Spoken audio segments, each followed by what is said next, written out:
Hello दोस्तों, आज की वीडियो में हम लोग एक्सप्लेन करने वाले हैं एक रोमांटिक ड्रामा मूवी को और इस मूवी का नाम है 365 डेज। इस मूवी को 2020 में रिलीज किया गया था। इस मूवी की कहानी में हम लोग एक बहुत बड़े माफिया को देखते हैं जिसे एक खूबसूरत लड़की से प्यार हो जाता है। उसे पाने के लिए वो कुछ भी करने को तैयार था। इसके बाद वो उस लड़की को किडनैप करके अपने घर में ले आता है। इसके बाद क्या होता है ये हम आगे मूवी में देखेंगे। तो चलिए इस मूवी को शुरू करते हैं। इस मूवी की शुरुआत में हम लोग माफिया डॉन्स को देखते हैं जिनके बीच मीटिंग चल रही होती है। वहीं पे माफिया डीलर का बेटा भी होता है जिसका नाम मसीमो है। वो बीच के किनारे नहाती हुई एक लड़की को देख रहा था, लेकिन ब्लैक मार्केट से आए हुए माफिया मसीमो और उसके फादर को गोली मार देते हैं और वहीं पर मसीमो की फादर की मौत हो जाती है। लेकिन मसीमो के आदमी उसे किसी तरह बचा लेते हैं। इसके बाद मूवी का सीन शिफ्ट होता है और हमें काफी वक्त बाद का सीन दिखाया जाता है। अपने पिता की मौत के बाद अब मसीमो इन लोगों का लीडर बन जाता है। वहीं दूसरी ओर हम लोग एक लड़की को देखते हैं और इस लड़की का नाम लौरा है। लौरा एक अच्छे कंपनी में काम करती है और उसका एक बॉयफ्रेंड भी है, लेकिन लौरा अपने बॉयफ्रेंड से खुश नहीं है। लौरा अपना बर्थडे सेलिब्रेट करने के लिए अपने दोस्तों और अपने बॉयफ्रेंड के साथ इटली जाती है, लेकिन वहां भी उसके बॉयफ्रेंड के साथ उसकी नहीं बनती है। इसके बाद वो काफी अपसेट हो जाती है। इसके बाद वो रिलैक्स होने के लिए अकेले एक जगह पर जाती है। तभी लौरा के पास कुछ अनजान लोग आते हैं और उसे वो किडनैप कर लेते हैं और लौरा को एक जगह पर ले जाते हैं। लौरा को जब होश आता है तब वो देखती है वो एक रूम में बंद है। लौरा को कुछ भी समझ में नहीं आ रहा था उसके साथ ये सब क्या हो रहा है। थोड़ी देर बाद उस रूम का दरवाजा खुल जाता है। लौरा उस रूम से बाहर आती है और वो यहाँ से निकलने का रास्ता ढूंढने लगती है, लेकिन तभी मसीमो उसके सामने आता है।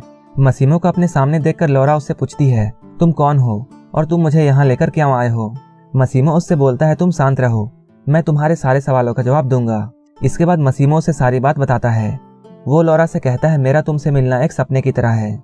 उसे इस बात पर बिल्कुल यकीन नहीं था कि वो लौरा से मिल पाएगा, लेकिन एक बार एयरपोर्ट में उसने लौरा को देखा था। इसके बाद मसीमो अपने फादर की स्टोरी बताता है कि 5 साल पहले उसके और उसके फादर के साथ क्या हुआ था। वो लौरा से कहता है, मैं उस दिन एक लड़की को देख रहा था जो कि बीच पर नहा रही थी। वो कोई और नहीं बल्कि लौरा थी। जब उसे ब्लैक मार्केट के माफिया ने गोली मारी थी, गोली लगने के बाद उसके आंखों में लौरा का चेहरा घूम रहा था और वो उससे कहता है, मैं गोली लगने के बावजूद सिर्फ तुम्हारी वजह से बच गया था, क्योंकि तुम्ही ने मुझे जीने की हिम्मत दी है। और अब मसीमो चाहता है लौरा जिंदगी भर उसके साथ रहे। मसीमो की बात सुनकर लौरा उससे कहती है वो कोई खेलने की चीज नहीं है जिसे कि वो जिंदगी भर अपने पास रख सकता है। मसीमो उससे बोलता है वो अच्छी तरह से जानता है कि वो कोई चीज नहीं है। इसके बाद मसीमो उसे 365 डेज देता है उससे प्यार करने के लिए, और अगर 365 डेज के बाद लौरा को मसीमो से प्यार नहीं हुआ तब वो उसे आजाद कर देगा, लेकिन तब तक लौरा को मसीमो के साथ रहना होगा। मसीमो की इन सारी बातों को सुनने के बाद लौरा डरने लगती है। मसीमो उसे समझाता है इसमें डरने की बात नहीं है, वो उसे उसकी मर्जी के बिना टच भी नहीं करेगा। ये सब बातें कहने के बाद मसीमो वहां से जाने लगता है।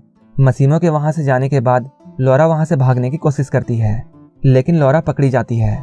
इसके बाद लौरा समझ जाती है मसीमो कोई मामूली आदमी नहीं है और वो इस जगह से उसकी इजाजत के बिना नहीं जा सकती है। लौरा अब धीरे धीरे मसीमो की बात मानने लगती है और वो उसके साथ अच्छे से बिहेव करने लगती है, लेकिन बीच बीच में लौरा मसीमो का टेस्ट लेती है और वो उसे बहुत परेशान करती है।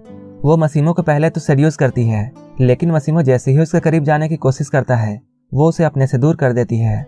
वो मसीमो के साथ ऐसा बार बार करती है जिससे मसीमो को बहुत गुस्सा आता है और वो लौरा से कहता है वो ऐसा बार बार ना करे, क्योंकि मसीमो ऐसा बिल्कुल नहीं चाहता कि वो लौरा के साथ जबरदस्ती करे।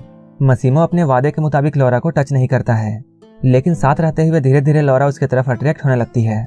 लेकिन एक दिन जब मसीमो लौरा को एक क्लब में लेकर जाता है जहां उसकी मीटिंग दूसरे माफिया से थी, तब लौरा जानबूझकर मसीमो को जेलस फील करवाती है और वो एक दूसरे माफिया के साथ क्लोज होने लगती है। लेकिन वो दूसरा आदमी बहुत आगे बढ़ने लगता है और वो लौरा को जबरदस्ती छूने लगता है। लौरा यहाँ पर रोने लगती है और वो बहुत डर जाती है। लौरा को रोता हुआ देखकर मसीमो जल्दी से यहाँ आता है। यहाँ आते ही वो अपना गन निकालकर दूसरे माफिया पर तान देता है और वो लौरा को यहाँ से ले जाता है। अगले दिन जब लौरा सोकर उठती है तब वो देखती है वो एक बोट पर है। वहाँ मसीमो और उसका एडवाइजर है जिसका नाम मारियो है। मारियो काफी दिनों से मसीमो के फादर के साथ काम कर रहा था। उनके मरने के बाद अब वो मसीमो के साथ काम करता है। ये दोनों बातें कर रहे होते हैं जहाँ मारियो मसीमो को समझाता है क्लब में रात को जो भी कुछ हुआ वो बिजनेस के लिए बहुत बुरा था। यहाँ हमें पता चलता है जिस आदमी ने लौरा को टच किया था मसीमो ने उसके हाथ में गोली मार दी थी। मसीमो के ऐसा करने से दो माफियाओं के बीच में गैंगवार शुरू हो सकती है। लौरा इन दोनों की बातों को सुन लेती है। तब उसे ये एहसास होता है उससे बहुत बड़ी गलती हो गई है और वो सोचती है उसे दूसरे माफिया के साथ बात नहीं करनी चाहिए थी। इसके बाद लौरा मसीमो से सॉरी कहती है, लेकिन मसीमो को यहाँ पर बहुत गुस्सा आता है और वो लोरा से कहता है, अभी तक मैंने तुम्हारी सारी गलतियों को माफ़ किया है, लेकिन तुम्हारी रात वाली हरकत माफ़ी के लायक नहीं है।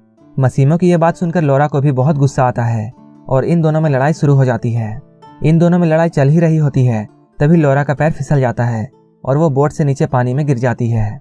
इसके बाद लोरा डूबने लगती है।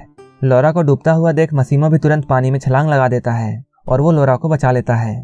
जब लोरा होश में आती है तब मसीमो उसके पास ही होता है और वो बहुत इमोशनल होकर उससे बोलता है, तुम्हारी जान बच गई, ये बहुत खुशी की बात है। उसे पानी में डूबता हुआ देखकर मसीमो बहुत डर गया था। उसे ऐसा फील हुआ जैसे वो लोरा को खो देगा। मसीमो की बातों को सुनने के बाद लोरा को ये समझ में आ जाता है, मसीमो का प्यार दिखावा नहीं है, बल्कि वो सच्चा प्यार करता है। इसके बाद मसीमो और लोरा यहीं पर एक दूसरे को अपना लेते हैं।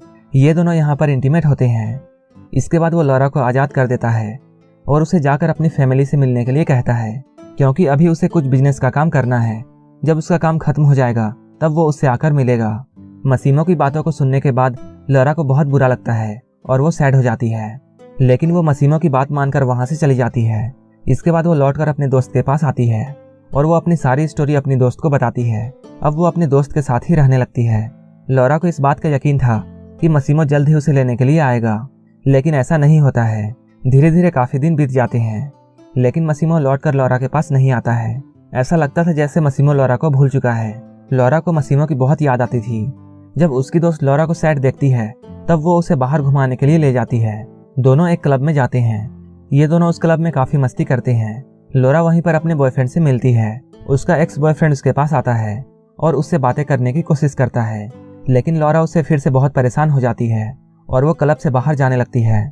लेकिन उसका बॉयफ्रेंड उसका पीछा करता है और उसके पीछे पीछे उसके घर तक पहुंच जाता है। लेकिन लोरा जैसे ही दरवाज़ा खोलती है वहाँ मसीमो पहले से बैठा हुआ था। वो यहाँ पहले से ही बैठकर लोरा का वेट कर रहा था। मसीमो को यहाँ देखकर लोरा का बॉयफ्रेंड गुस्सा हो जाता है और वो यहाँ से चला जाता है। लोरा मसीमो को देखकर बहुत खुश होती है। वो शुरू में तो मसीमो से बहुत लड़ती है, लेकिन मसीमो के समझाने के बाद लोरा मान जाती है और ये दोनों यहीं पर इंटीमेट होते हैं।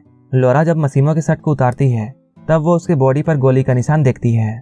उसे पता चलता है उसके यहाँ आने के बाद मसीमो एक गैंग वार में बिजी था और उसे ये गोली वार में ही लगी है, इसलिए मसीमो इतने दिनों तक लोरा से नहीं मिल सका। इसके बाद लोरा मसीमो से कहती है उसे 365 डेज नहीं चाहिए, क्योंकि अब वो उसे बहुत प्यार करती है। लोरा की बात सुनकर मसीमो बहुत खुश होता है। इसके बाद अगले सुबह मसीमो लोरा को शादी के लिए प्रपोज करता है। लोरा भी मसीमो से शादी करने के लिए मान जाती है, लेकिन लोरा मसीमो से ये कहती है वो ये बिल्कुल नहीं चाहती कि उसके घर में ये पता चले कि वो एक माफिया से शादी कर रही है। मसीमो लोरा की बात समझ जाता है। इसके बाद वो लोरा को लेकर इटली चला आता है, जहाँ मसीमो का एडवाइजर उसके पास आकर उसे बताता है दोनों गैंग के बीच में अच्छे हालात नहीं हैं, लेकिन मसीमो मारियो की बात को इग्नोर करता है। यहीं पे हम लोग लोरा को देखते हैं, जो कि मसीमो से ये कहती है वो अपनी शादी में अपने दोस्त को भी बुलाना चाहती है। लोरा की बात सुनकर मसीमो उसके दोस्त को बुलवा लेता है।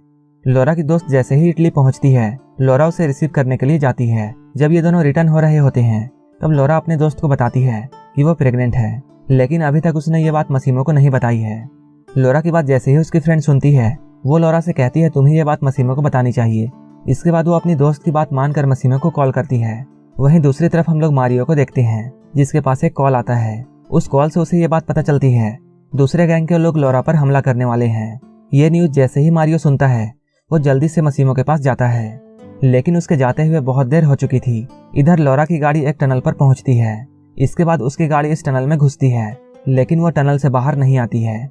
मसीमो लोरा से बात कर रहा होता है, लेकिन अचानक उसका फोन कट जाता है। मारियो मसीमो के पास पहुंचता है। मारियो को देखकर मसीमो समझ जाता है कि लोरा के साथ क्या हुआ है और वो बहुत सैड हो जाता है और वो गुस्से में जमीन पर बैठ जाता है और ये मूवी यहीं पर खत्म हो जाती है। अगर आपको ये मूवी अच्छी लगी हो तो एक लाइक जरूर कर देना और ऐसे ही मूवीज के लिए मेरे चैनल को जरूर सब्सक्राइब कर लेना। तो मिलते हैं हमारे नेक्स्ट वीडियो में।